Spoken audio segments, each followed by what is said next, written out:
Welcome back everybody to Neutrality Studies. Bienvenidos de nuevo a todos a Neutrality Studies.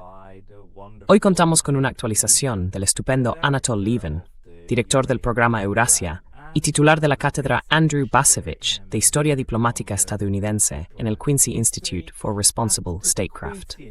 Anatol, bienvenido de nuevo. Anatol, welcome back. Hola, me alegra mucho estar de arriba, Valentín, por... Thank you very much for coming online again. I really wanted Muchas gracias por conectarte de nuevo. Quería mucho conocer tu opinión sobre la situación actual, sobre cómo ves, quizá primero, a Rusia y Ucrania, hacia dónde va todo esto, y después, en una segunda parte, también hablar de Irán. Pero, quiero decir, llevas escribiendo sobre Rusia y Ucrania desde hace muchísimo tiempo. Y nunca olvidaré el ensayo que escribiste en abril de 2022 sobre la futura neutralidad de Ucrania, que al final no llegó porque se hizo imposible. Pero fuiste una de las muchas personas que dijeron, miren, esta neutralidad ucraniana resolvería todo el problema. Y esa solución nunca se materializó. ¿Dónde estamos hoy, 4 años y medio después? where do we stand today, 4.5 years later? Well, I mean, on the neutrality issue, Bueno, sobre la cuestión de la neutralidad, ya sabe, el antiguo y más exitoso comandante en jefe ucraniano, el general Zaluzhny, a quien Zelensky apartó y envió a Londres al exilio como embajador, hizo esta semana una declaración diciendo, miren, Ucrania nunca va a entrar en la OTAN, nunca nos van a dejar entrar, nunca van a luchar por nosotros. Por tanto, tenemos que buscar acuerdos alternativos. Bueno, en su reunión en Londres, Alemania, Francia, Gran Bretaña y Zelensky anunciaron Bertún que debía seguir teniendo a unirse y se desear alianzamiento militar. had to have still the right to join any military alliance. Well, the Russians have set that as one of their red lines. Bueno, los rusos han establecido eso como una de sus líneas rojas, porque teniendo en cuenta que fueron a la guerra en gran medida para impedir que ocurriera, si lo aceptaran, significaría que aceptan, en esencia, la derrota. Así que, ¿por qué los países europeos siguen insistiendo en ello? Mire, si es una base negociadora y se ofrece renunciar a ello, a cambio de que los rusos renuncien, por ejemplo, a exigir el resto del Donbass, eso es una cosa. Pero, para hacerlo, habría que abrir realmente negociaciones con Rusia, algo que antes rechazaban por completo. Ahora se están acercando un poco a esa posibilidad. Pero, por supuesto, aquí hay un gran problema con los europeos. But of course, there's a great problem here with the Europeans. I mean, Trump, it seems, is quite willing to. Quiero decir, Trump al parecer está bastante dispuesto a... Bueno, de hecho ha aceptado esto como un punto. Pero los europeos también tienen que sumarse, porque si no los rusos temen con razón que los demócratas ganen en 2028 y rompan cualquier acuerdo que haya alcanzado Trump. Así que esto tiene que ser un acuerdo global. Los europeos también están pidiendo, por supuesto, un alto el fuego previo, un alto el fuego incondicional, lo cual es ridículo. Primero, los rusos no lo aceptarán. Segundo, supondría una situación como la de entre 2014 y 2022. Sería extremadamente inestable, se violaría repetidamente y muy probablemente conduciría a una nueva guerra.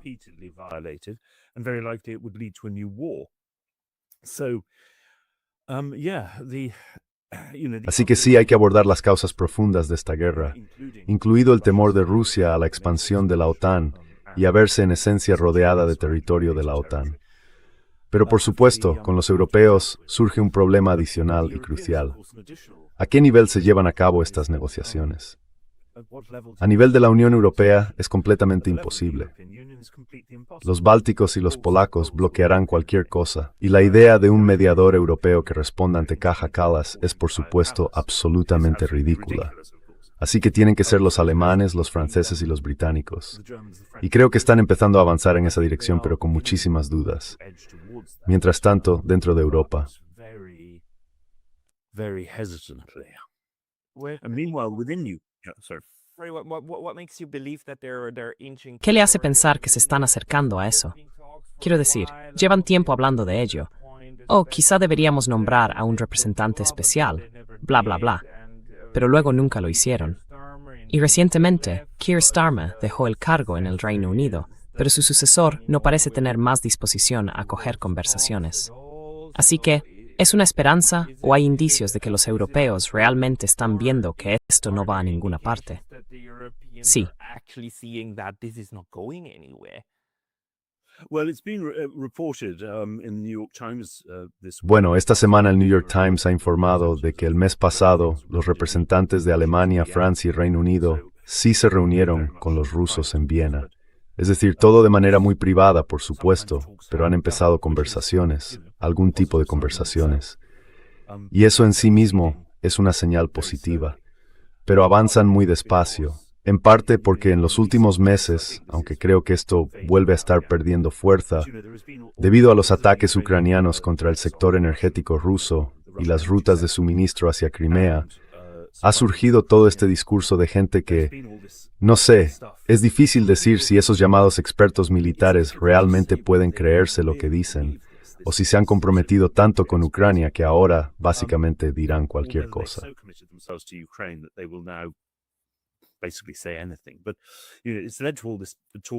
Pero esto ha dado lugar a toda esta narrativa en los medios occidentales. Y siempre hay que recordar que muchos políticos occidentales obtienen su información de los medios o, por supuesto, de fuentes de inteligencia. Y sus servicios de inteligencia también suelen estar ahora comprometidos incondicionalmente con Ucrania. Así que se ha hablado mucho de que Ucrania está cobrando impulso, de que la tendencia ha cambiado y de que Ucrania puede obligar a Rusia a algún tipo de rendición. Pero por supuesto, todo eso ha resultado ser completamente vacío. Quiero decir, sí, los ucranianos han causado algunos daños, pero solo dejaron fuera de servicio alrededor del 13% de la capacidad de refinado rusa.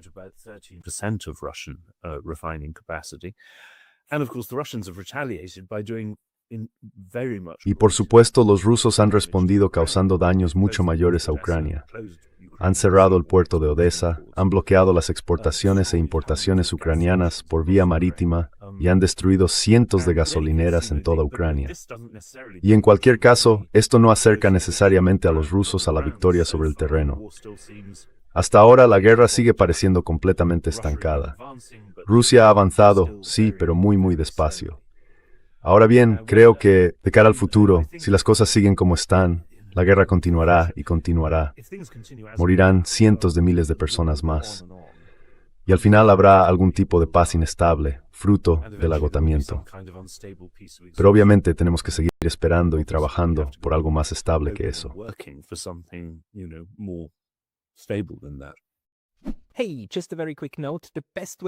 Una nota muy rápida. La mejor forma de apoyar este canal es suscribiéndote gratis a mi Substack. También puedes ayudar con una suscripción de pago allí o comprar algunos de nuestros nuevos productos en neutralitystudies.com. Los enlaces están abajo. Nos vemos allí. Entonces, ¿cuál crees que será la estrategia? Quiero decir, si ahora el señor Zaluzhny realmente ha dicho, mirad, la OTAN nos la han puesto delante como una zanahoria para hacernos pasar por el aro. Si esa valoración empieza de verdad a extenderse en Ucrania, y está claro que la OTAN ni va a luchar por nosotros, ni va a salvarnos, tiene que haber algún tipo de acuerdo. ¿Cuál crees que sería el enfoque más razonable para negociar lo que sea? Porque quizá aquí podamos establecer ahora paralelismos con Irán.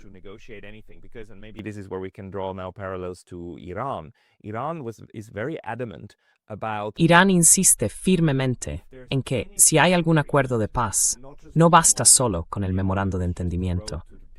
El memorando de entendimiento era simplemente el camino hacia el acuerdo de paz, ¿verdad?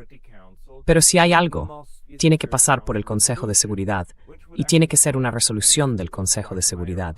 Eso resolvería, en realidad, el tipo de atolladero que supone sacarlo adelante en la Cámara de Representantes de Estados Unidos y en el Congreso. Pero ¿cuál crees que sería un enfoque diplomático que tuviera posibilidades razonables no solo de tener éxito, sino también de mantenerse? Porque si yo fuera ruso, mi gran pregunta sería, ¿cómo podría confiar alguna vez en que esta gente cumplirá sus promesas? Porque han hecho muchas, incluido Minsk, y luego hasta se jactaron de decir algo como, ja, nunca lo dijimos en serio.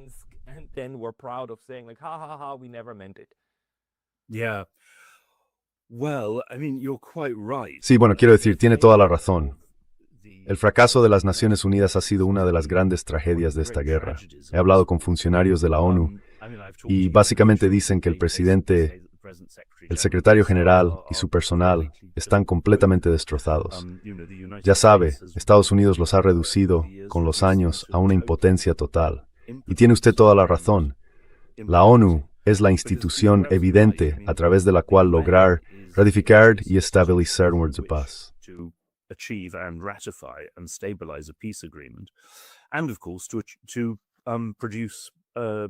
Y por supuesto, desplegar fuerzas de mantenimiento de la paz sobre el terreno para supervisar el acuerdo de paz. Pero claro, quiero decir, sobre todo bajo Trump, aunque en realidad también bajo administraciones demócratas, la ONU ha quedado totalmente apartada. Y por supuesto tiene pánico de perder todo el dinero que aún recibe de Estados Unidos. En ese caso, desaparecerían varios puestos muy bien remunerados en Nueva York y Ginebra. Para que eso ocurriera, los británicos y los franceses, que por supuesto son miembros permanentes del Consejo de Seguridad, tendrían que tomar ellos mismos la iniciativa conjuntamente para plantearlo, por ejemplo, junto con los chinos. Pero no he conocido a nadie con influencia o autoridad, en Londres o París, que diga que haya la más mínima posibilidad de que eso ocurra.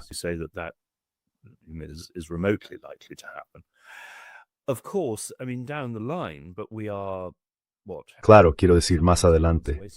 Pero aún estamos, ¿qué? ¿A 7, 8 meses?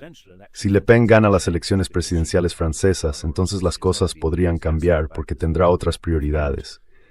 Nunca ha sido entusiasta de esta guerra. Y también, por supuesto, se ve mucho a sí misma como la heredera de Gaulle. Además, claro, necesita desesperadamente ahorrar dinero, incluido el dinero que va a Ucrania. Pero también creo que querría, ya sabe, intentar desempeñar un papel protagonista en la escena mundial. Así que quizá, sin entrar en las políticas internas de Le Pen ni en ninguna otra cosa, es posible que en Ucrania las cosas cambiaran. Pero, por supuesto, perfectamente podría no ganar.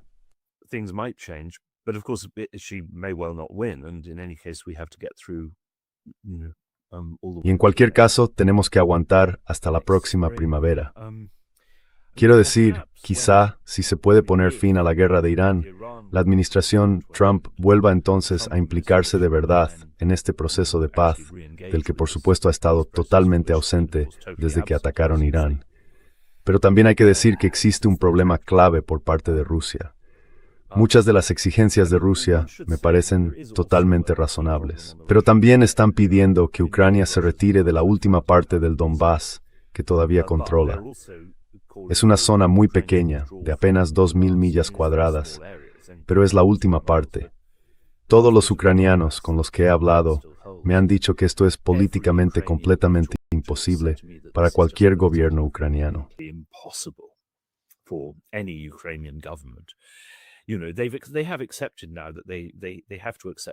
Bueno, ahora han aceptado que tienen que aceptar de facto la posesión rusa del territorio ucraniano que Rusia controla actualmente, que no lo van a recuperar. Quiero decir, en ese aspecto, los ucranianos son mucho más sensatos que cualquiera de sus animadores occidentales. Pero cuando se trata de ordenar al ejército que se retire de un territorio que controla, y que por supuesto está muy fortificado, y para defender, el cual también han perdido, Dios sabe cuántos hombres, pues claro, eso es tremendamente difícil. Y parece que los generales han informado a Putin de que Rusia puede capturar ese territorio. Se dice que siguen afirmando que será antes de que acabe este año, pero llevan 3 años diciéndolo y no ha ocurrido. Claro.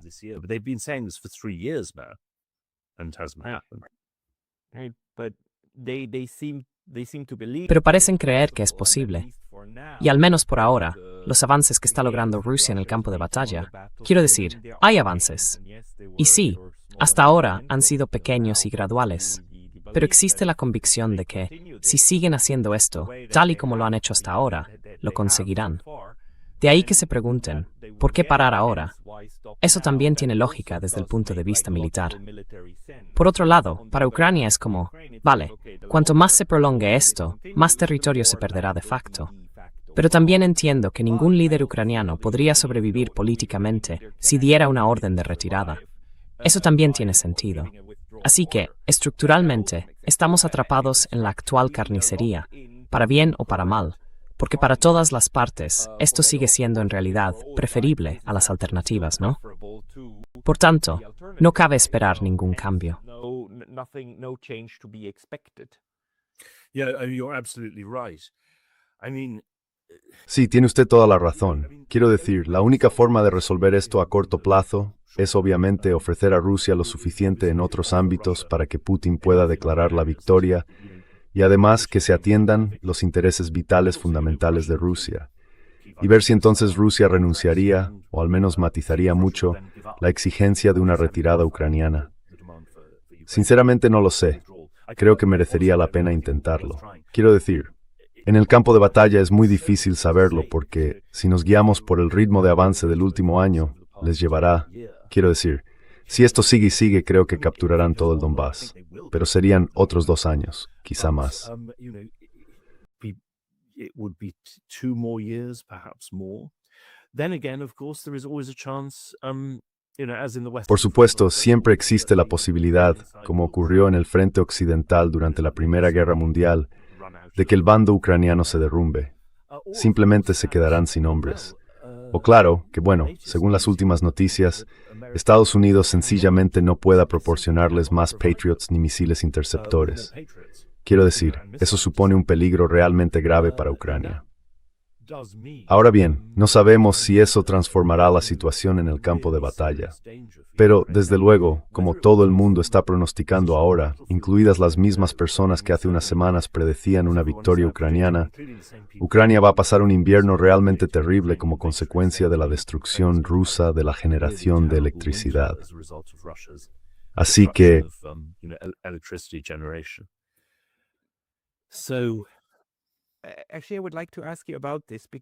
En realidad, me gustaría preguntarle por esto, porque, ya sabe, estamos ahora en 2026, en lo que creo que es un nuevo contexto. Por primera vez, parece que Estados Unidos y la OTAN se están quedando sin medios de guerra. Se están quedando sin ellos en el escenario de Asia Occidental, con Irán, y se están quedando sin ellos en Ucrania. Y eso no significa que ya no tengan medios para hacer cosas. Pero los grandes misiles, los que causan mucho daño, y también los defensivos, parece que se están agotando. Y Estados Unidos, por primera vez en su historia, está funcionando al límite, o por encima del límite, de su capacidad industrial militar.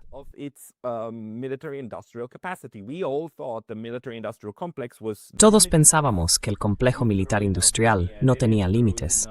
Le echas suficiente dinero y te devuelve suficientes armas. Pero ahora parece que ya no es así. ¿Cree que esta realidad empezará a cambiar algunos de sus cálculos, especialmente en la mente de los neoconservadores? Quiero decir, hasta ahora no parece que sea así, pero siguen hablando como si hubiera un suministro infinito. Sin embargo, ahora se está haciendo muy popular hablar realmente de eso. Sale en los periódicos. Y yo espero, no nos estés ignorándolo.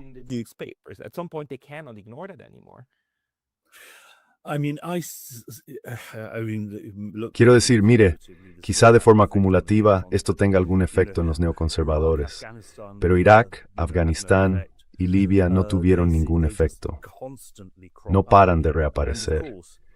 Y por supuesto, cuando se trata de Oriente Medio también cuentan con el apoyo del lobby israelí.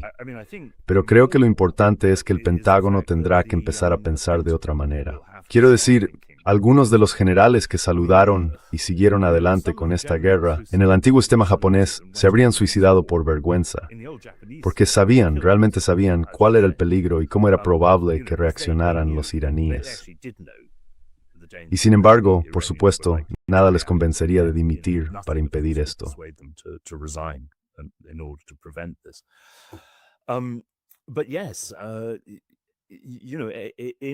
Pero sí, ya sabe, en una guerra con una, quiero decir, por supuesto, una potencia situada en un lugar muy estratégico, pero de tercer orden desde el punto de vista militar, Irán, Estados Unidos ha quedado estancado y, como dice usted, se ha quedado sin sus municiones críticas. Quiero decir, ahora ya no pueden dar más a Ucrania. Pero no sé si eso les llevará de verdad a presionar por la paz o simplemente a decir, no es asunto nuestro, es asunto de los europeos. Y dejarles que se las arreglen solos. Mientras estén tan atados con Irán y mientras, por supuesto, quiero decir, de forma grotesca, el equipo negociador estadounidense para Ucrania haya sido trasladado a Irán. Quiero decir, es ridículo. ¿Qué gobierno serio opera de esta manera? Pero por supuesto, a más largo plazo, más les vale pensar muy seriamente en cualquier perspectiva de enfrentarse cara a cara con los chinos en el lejano oriente. Perderían. Sí.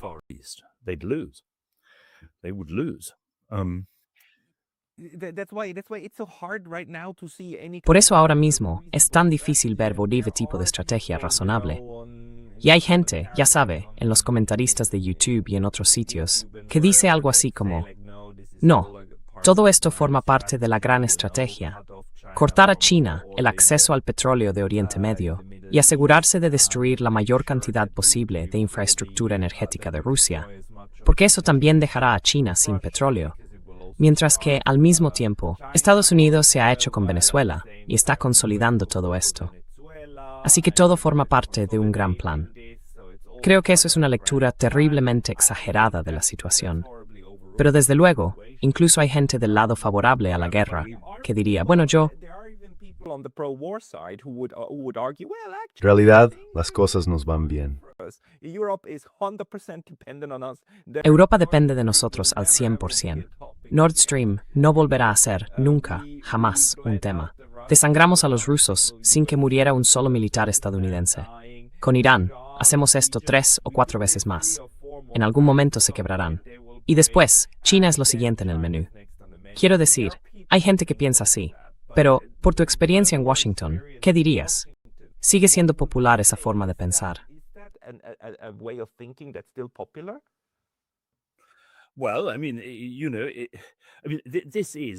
Bueno, quiero decir, ya sabe, esto es, creo que tiene razón, básicamente una justificación a posteriori de acciones de Trump que se tomaron, ya sabe, por motivos realmente distintos.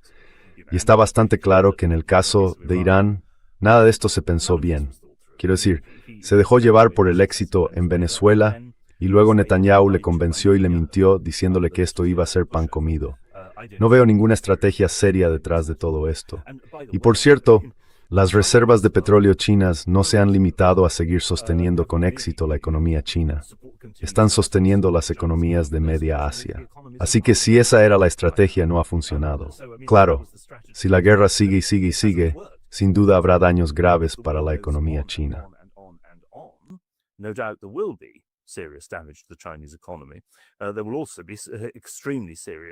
También habrá daños extremadamente graves para la economía mundial y para las economías europeas y con el tiempo para la economía de Estados Unidos.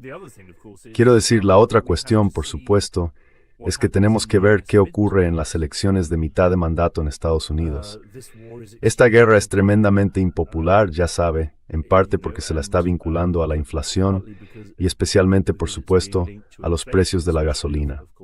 Ahora bien, quiero decir, los demócratas están tan absolutamente perdidos y divididos que quizás sigan siendo capaces, en esencia, de derrotarse a sí mismos.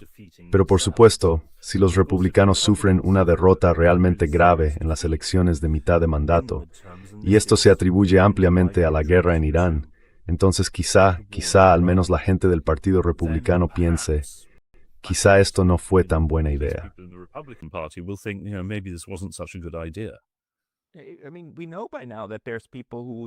Quiero decir, ya sabemos que hay personas que apoyaron con bastante fuerza a Donald Trump y que ahora están rompiendo públicamente con él. Acabamos de ver esa foto tan famosa y las declaraciones de Tucker Carlson, Drew Canna, como se llama, Marjorie Taylor Greene, Joe Kent, que se reunieron todos en casa de Tucker, se hicieron una foto y dijeron algo así como, bueno, este es el inicio de un movimiento. No hablan de un partido, sino de un movimiento. Así que parece que ahora son los MAGA de la contención, llamémoslos así. Los MAGA de la contención se están separando un poco del resto, o están a punto de hacerlo.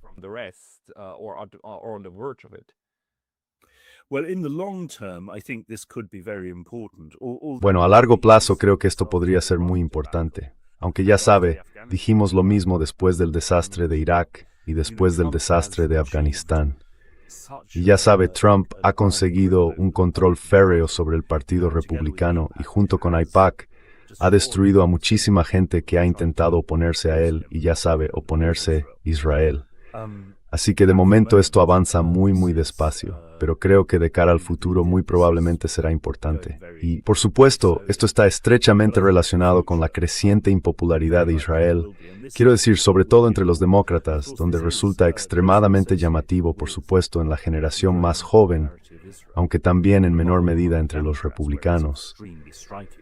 Y por supuesto, ya sabe, Israel ha sido un factor crucial detrás de todo el movimiento neoconservador.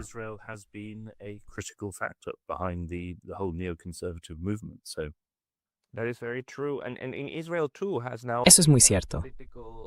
Israel también atraviesa ahora una crisis política que tiene que afrontar o que va a surgir. De hecho, le pregunté a Mohammad Marandi por qué Irán no está atacando actualmente a Israel, ¿no? Atacan a todos los estados del Golfo, pero no a Israel. ¿Por qué no hacerlo? Y su respuesta fue, bueno, ahora mismo tienen tantos problemas que preferimos no molestarlos, porque eso les causa más problemas que si los unimos contra nosotros ahora mismo. Así que dejemos que esto se desarrolle, porque es muy posible que el gobierno de Netanyahu acabe cayendo. Aunque no sé hasta qué punto es realista ahora mismo, es una posibilidad que está sobre la mesa. ¿Cómo ve usted que evolucione esto?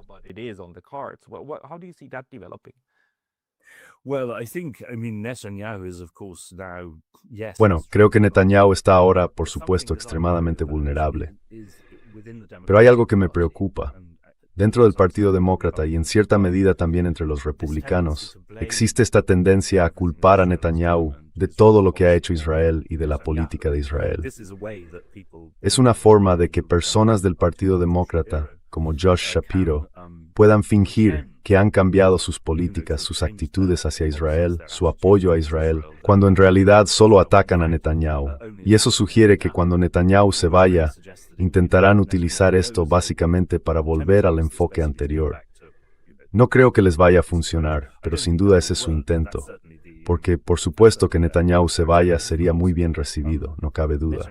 Pero si se observa el panorama político israelí, la configuración de la Knesset y las actitudes ampliamente mayoritarias, hay que decirlo, de la población israelí, no hay indicio alguno de que su salida vaya a conducir a un cambio fundamental en las políticas de Israel.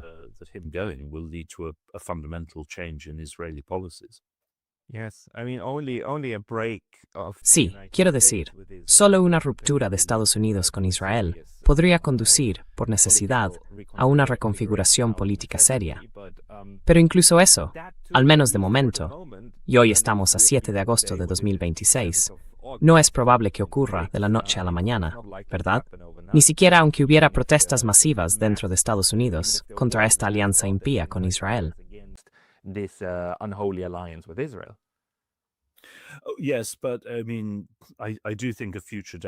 Bueno, sí, pero quiero decir, creo que una futura administración demócrata, con un movimiento de izquierdas ahora mucho más fuerte dentro del partido y con la base demócrata, ya saben, ahora casi en un 75% contra Israel, eso cambiará a los demócratas. Quiero decir, el aparato demócrata caerá.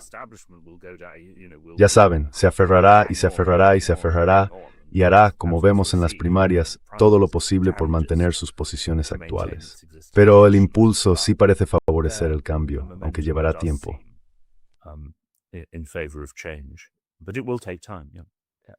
Y por supuesto, si ganan los demócratas. Y como digo, dada su, quiero decir, bastante extraordinaria capacidad para derrotarse a sí mismos, ya sabe, no hay nada garantizado.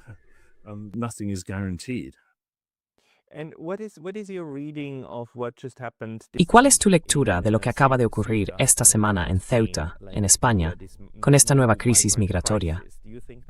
¿Crees que tendrá un impacto significativo en la Unión Europea o en Europa? Hubo bastantes imágenes en los periódicos, ¿verdad? Así que parece que ha movilizado a mucha gente. Well, yes. I mean, it can very well contribute. Bueno, sí, quiero decir, claro que puede contribuir. El mes que viene hay elecciones en el este de Alemania. Se prevé que AfD obtenga resultados extraordinariamente buenos, quizá hasta el punto de que en al menos un estado sea imposible gobernar sin su apoyo. Y por supuesto esto ha reforzado las posibilidades de que Rassemblement National gane en Francia. No creo que haya ninguna duda al respecto. Y por supuesto, parte de la culpa, como es evidente, lo dice la derecha, pero también otros gobiernos europeos se atribuye a la amnistía o regularización por parte del gobierno socialista español de un gran número de inmigrantes ilegales en España, algo que sí parece haber generado un efecto llamado. In Spain, which does seem to have provided a pull factor, and then the decision of the Spanish court. Y luego está la decisión del Tribunal Español de que no se podía devolver a los solicitantes de asilo a Marruecos. Pero quiero decir, también se informa de forma muy extendida de que Marruecos, probablemente por presión de Israel y de Estados Unidos, hizo esto deliberadamente, precisamente para debilitar a Sánchez, porque Sánchez ha sido, bueno, en cierto modo, es el único gobierno europeo realmente valiente al oponerse a la guerra contra Irán y a las acciones de Israel en Gaza. Así que creo que esto también fue una operación planificada y embraced card framing por parte de Marruecos.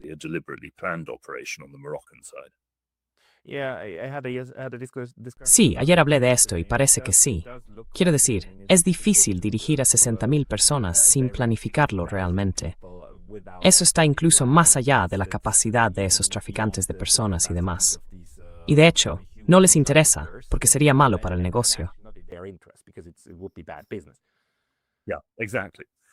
Sí, exactamente. No quiero decir que hay pruebas de sobra de la mano marroquí en esto. Lo que no sabemos, pero que creo que podemos sospechar legítimamente, es si detrás también está la mano de Trump e Israel. Y en general, Farid Stay hay poco extraño porque parece que... Oh, perdón. Oh, sorry, can I just add something on that? ¿Puedo añadir algo sobre eso? Quizá recuerden que cuando los españoles se retiraban del Sáhara Occidental, el gobierno marroquí forzó básicamente a España a permitir que Marruecos se hiciera con el territorio, enviando a una enorme multitud de civiles marroquíes para desbordar la frontera. Y por supuesto, los españoles no iban a abrir fuego para detenerlos. Esto llevó a la incorporación forzosa del Sáhara Occidental a Marruecos. Y por supuesto, los marroquíes, no sin razón, sostienen que Ceuta y Melilla, esos enclaves españoles en Marruecos, son territorio históricamente marroquí y que los españoles no deberían estar allí.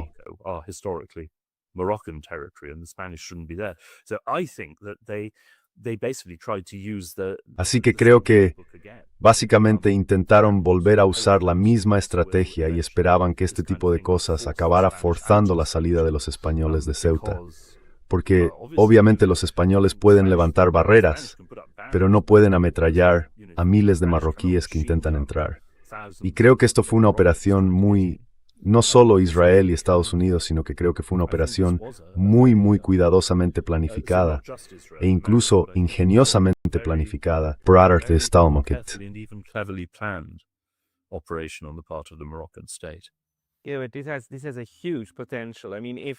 Esto tiene un potencial enorme. Quiero decir, si esa estrategia realmente llegara a algún sitio con España, ¿no sería ese el mejor tipo de incentivo para que el gobierno español dijera, un momento, podríamos usar eso en Gibraltar? Ya sabes, salir de Ceuta, pero luego echar a los británicos de Gibraltar. Quiero decir, esto podría tener un efecto en espiral.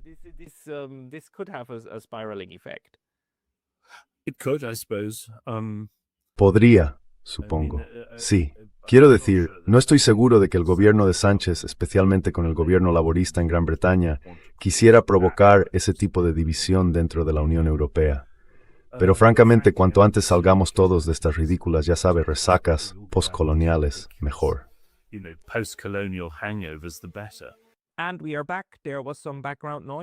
Y volvemos. Había algo de ruido de fondo, pero Anatol se ha cambiado a otra habitación. Así que Anatol, para ir cerrando y quizá compartir algunas reflexiones finales sobre dónde estamos en este agosto de 2026, porque toda la conversación que acabamos de tener parece indicar que estamos bloqueados en todos los frentes. Bloqueados en Asia Occidental, bloqueados en Ucrania, bloqueados con partidos que no pueden moverse, ni a la izquierda ni a la derecha, y bloqueados en Europa.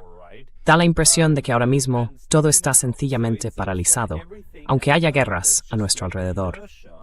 Pero esa inercia parece bastante catastrófica, en realidad, ¿no? Well, certainly for the West, but Bueno, sin duda para Occidente. Pero, ya sabe, una circunstancia favorable es que los chinos se están comportando, gracias a Dios, con muchísima prudencia, y esperemos que sigan haciéndolo, porque por supuesto, para un gobierno más temerario en Pekín, esta situación ofrecería enormes oportunidades. Pero bueno, creo que también se debe a que los chinos sienten ahora con mucha fuerza que, a largo plazo, el tiempo juega a su favor. Que Occidente está cayendo en un estado de disfunción cada vez mayor y que, por tanto, China no necesita hacer nada arriesgado en esta fase. Pero aún así, llama la atención que los chinos no hayan intentado aprovechar las dificultades de Estados Unidos.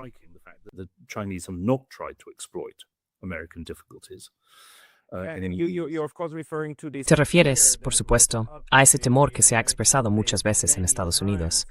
Oh, si parecemos débiles, entonces los chinos van a tomar Taiwán.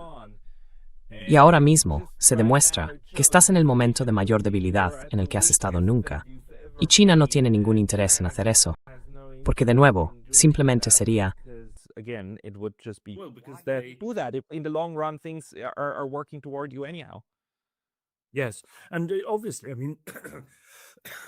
Sí, y obviamente quiero decir, conocen los riesgos. Una guerra por Taiwán, aunque la ganaran, arruinaría la economía mundial. Por supuesto, correría el riesgo de escalar hacia un intercambio nuclear catastrófico. Y son, básicamente, personas prudentes y cuidadosas, a diferencia de sus equivalentes estadounidenses. Pero ya sabe, la capacidad de muchos analistas e instituciones de seguridad occidentales para sencillamente inventarse cosas. Estaba ese artículo de Thomas Wright, quizá lo haya visto, porque claro, la vieja idea de que Rusia, China e Irán son aliados ha quedado demostrada como... Bueno, los chinos me han dicho, por supuesto que no somos aliados. Como me dijo uno de ellos, mire, si hubiéramos sido aliados, varios buques de guerra estadounidenses estarían ya en el fondo del Océano Índico. No han apoyado a los iraníes de ninguna manera seria.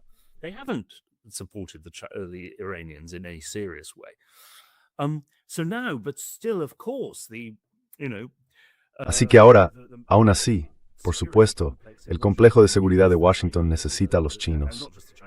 Y no solo a los chinos, sino a esta combinación global, en esencia como excusa para la intervención militar estadounidense y para la dominación militar estadounidense, por supuesto, con el fin de resistir a esta supuesta, ya sabes, alianza de autoritarios.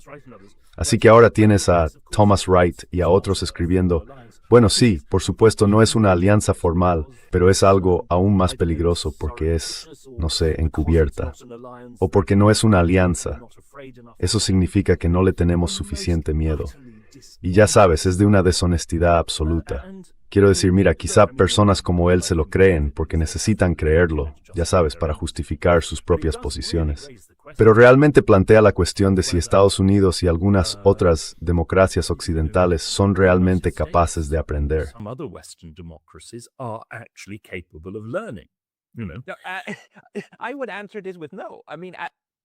Yo respondería que no. No, no lo es. Todo el sistema está construido de tal manera que se impide aprender. Ahora mismo hay un artículo magnífico en The New York Times que habla, ya saben, de las dificultades de la administración Trump para interpretar a Irán. Ya saben, al final del día, es un gran malentendido. Si hubiéramos tenido más inteligencia, se habría evitado todo. Es, ya saben, un gran malentendido. No es más que un blanqueamiento liberal de la violencia del imperio. Y eso sigue ocurriendo.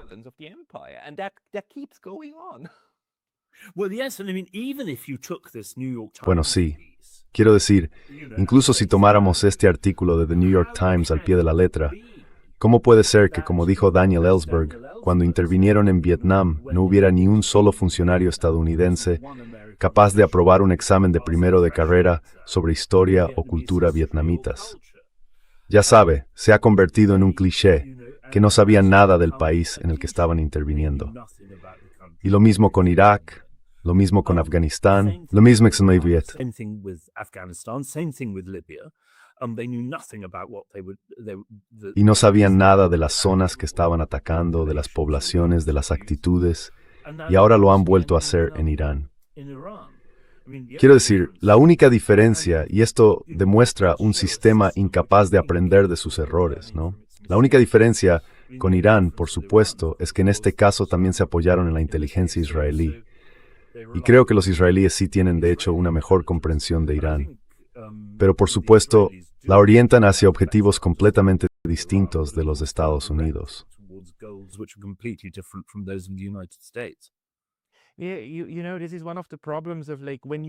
Uno de los problemas es que, claro, no puedes perder guerras, porque hay gente que dice que Estados Unidos perdió la guerra de Vietnam, pero creo que eso es intrínsecamente falso.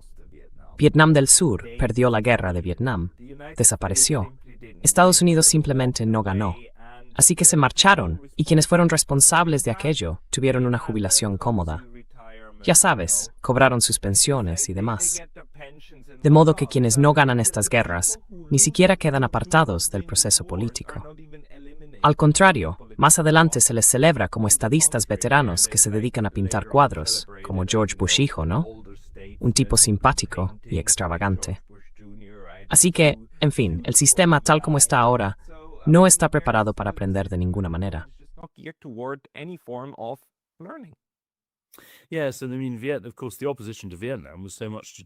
Sí, y quiero decir, por supuesto, la oposición a Vietnam tuvo mucho que ver con el hecho de que reclutas estadounidenses estuvieran luchando en esa guerra.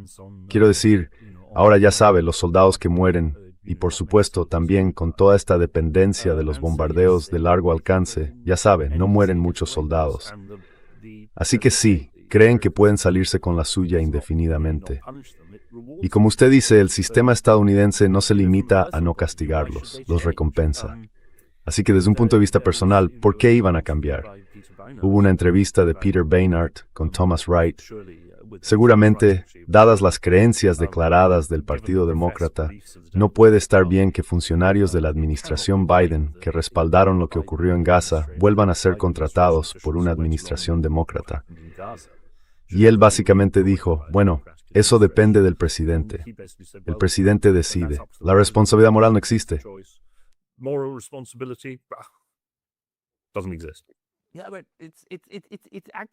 Sí, pero en realidad es algo bastante racional de decir, por muy inhumano que sea. Por eso creo que, ahora mismo, mientras hablamos, no hay ninguna buena razón para creerlo. No hay nada en el horizonte que me haga pensar que vaya a producirse algún tipo de cambio serio, porque parece estable, en realidad, por horrible que sea. Sí.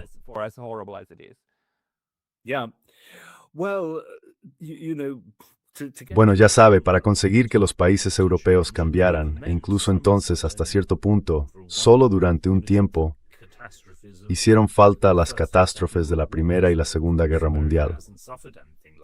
Y por supuesto Estados Unidos no ha sufrido nada parecido. Quiero decir, fíjese, ahora tiene, ya sabe, a lunáticos. Hay un artículo de Natalie Toxie en The Economist que dice que tenemos que enviar tropas europeas a Ucrania para que mueran y que así se reavivará el espíritu marcial de las poblaciones europeas y su disposición, ya sabe, a luchar y morir. En ningún artículo ve indicio alguno de que autoridad voluntaria, por supuesto, puede morir a Ucrania. Vale. No, y cuando estás en Twitter y les dices que deberían ir ellos mismos, te acusan de discurso de odio. Es absolutamente fantástico. Bueno, quiero decir, esa es la triste realidad en la que estamos. Los belicistas nunca van ellos mismos a la guerra, envían a otros. Pero Anatol, muchas gracias por darnos una visión general de, bueno, la realidad estancada en este momento. Quienes quieran leer más cosas tuyas, creo que deberían ir, ante todo, a Responsible Statecraft o a cualquier otro sitio donde puedan encontrarte. Bueno, la verdad es que debería crear mi propia página web y cuando esté lista os daré los detalles. Estupendo. Por favor, hazlo. Substack es, por cierto, siempre una forma muy buena de difundir contenidos, pero desde luego lo distribuiré en cuanto esté todo aquí. Anatol Lieven, muchas gracias por tu tiempo hoy. Muchas gracias. Adiós.